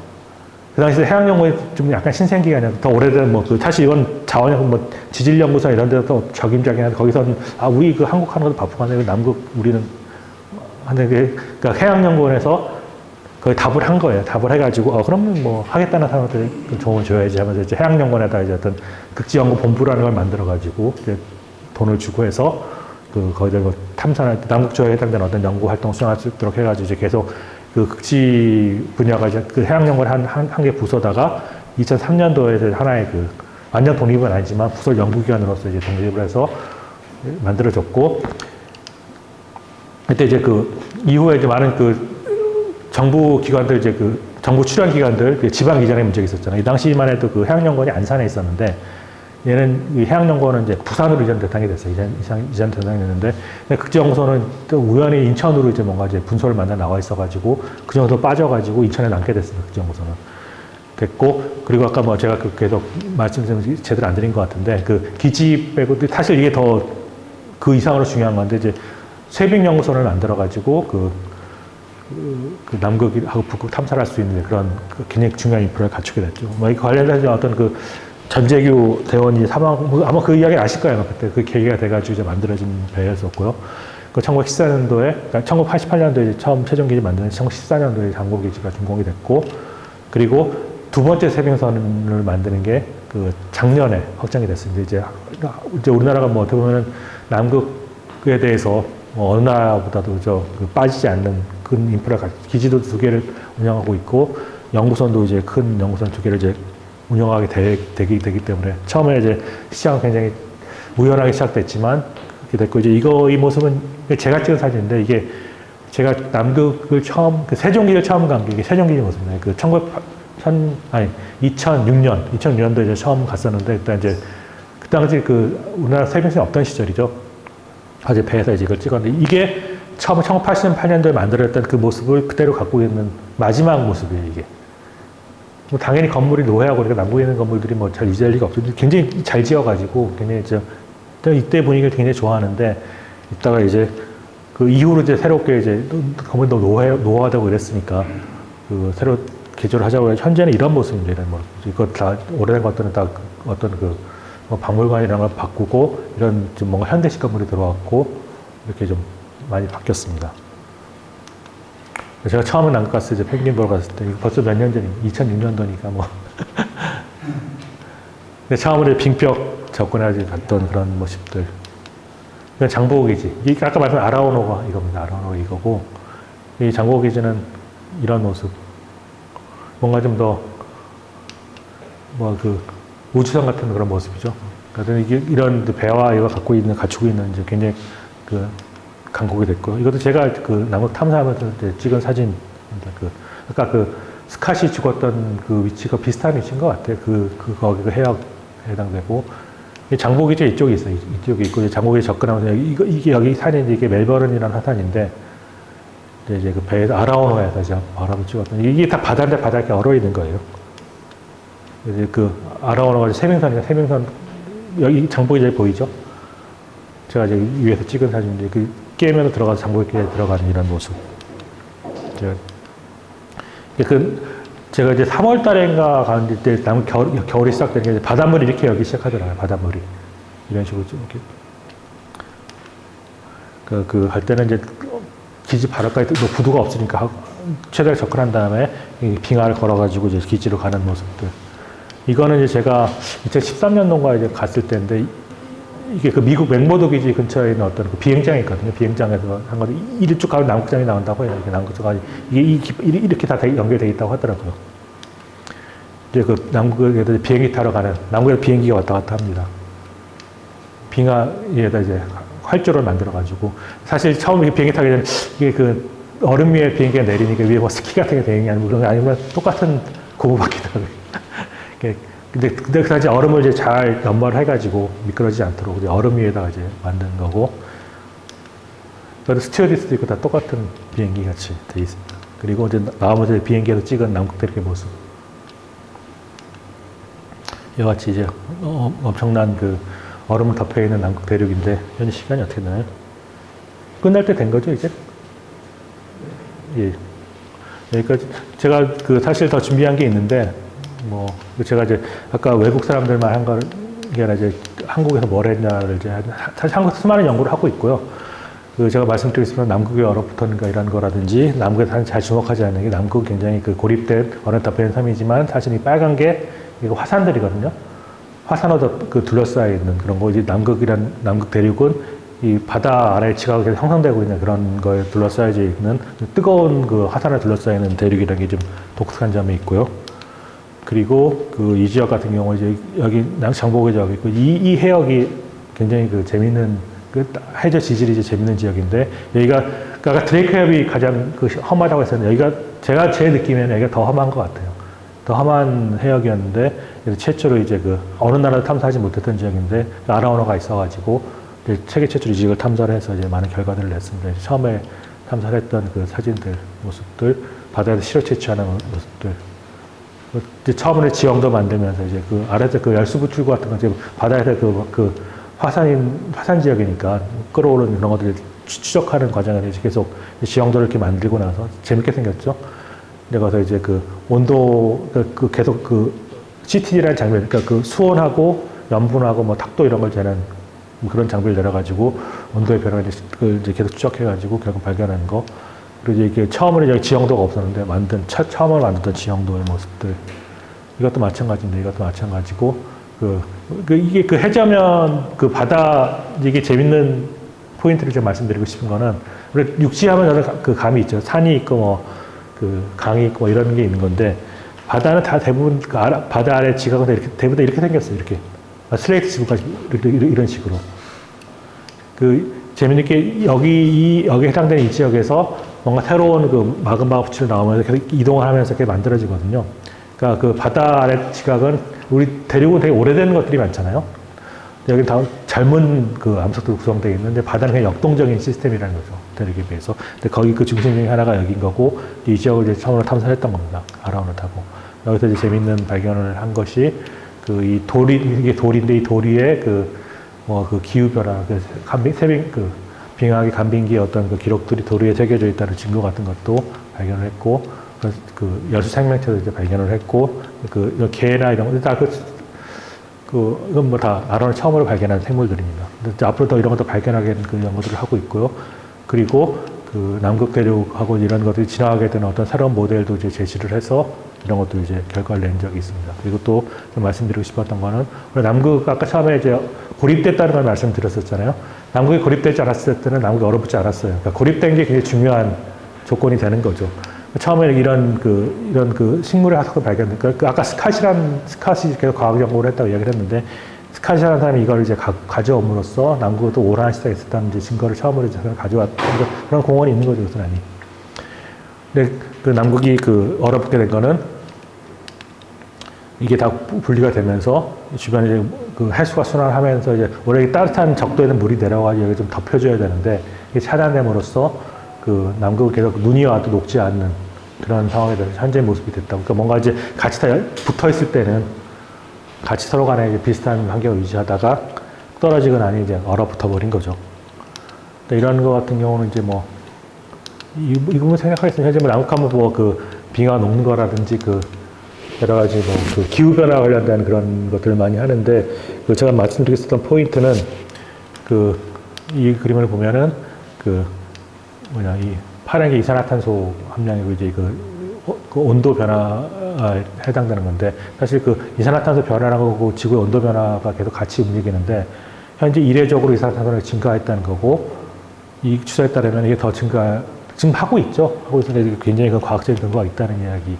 그리고 과거에도 계속 지구의 온도는 변화했으니까 지금보다 더 더웠던 시기도 추웠던 시기도 있었지만은 현재가 왜 문제가 됐냐면은 현재는 이 어떤 지구가 인류가 배출하는 이산화탄소가 너무 많아가지고 너무 빠르게 지구가 더워지고 있어요. 근데 사실 인간이 없어도 아저씨 옛날 공룡에 살았고 다 인간이 없어도 살았던 거니까 큰 격변을 겪고 계속 지구는 자체적으로 인간 환경이 변해오긴 하지만 그래도 우리가 그러니까 처음에 인간이라는 게 왜 사느냐 뭐라 일단 사는 거죠. 저는 제가 좋아하는 말이 일단은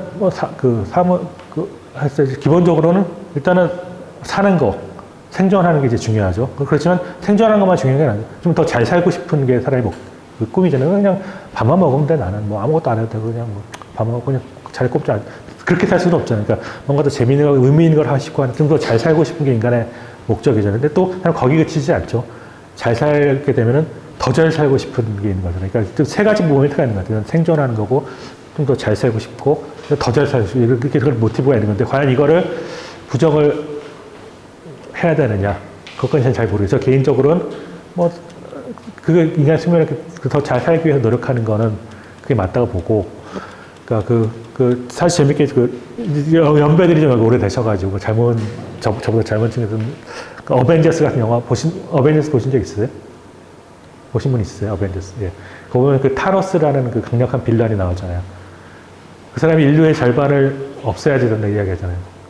그럼 사람이 많아가 문제되면은 인류의 절반을 없애는 게 솔루션이라고 생각하는 사람이 실제로 있는 것 같아요. 저는 이제 그런 거 아니라 생각이 들고. 그럼 타노스란 빌런이 굉장히 도덕적인 사람이에요. 자기의 욕심을 위해 사는 게 아니잖아요. 나는 정말 대리해가지고 정말 인간이 굉장히 우주에 해악을 끼치고 해서 절반은 없애야지 우주의 평화가 온다고 생각하는 건데 그럼 절반을 없애는 게 답이냐? 마치 절반의 인류가 문제니까 근데 그건 답이 답이라 생각할 수도 있겠지만 저는 아니라 많은 분들은 아니라고 생각할 거예요 아마. 근데 그렇지만은 더 잘 살고자 하는 욕구를 우리가 억눌러야 되느냐? 어디서 타협점을 찾아야 되느냐? 그건 정말 우리가 지금 갖고 있는 큰 숙제라고 생각합니다. 이걸로 발표를 마치겠습니다. 긴 시간 경청해 감사합니다. 질문 있으시면.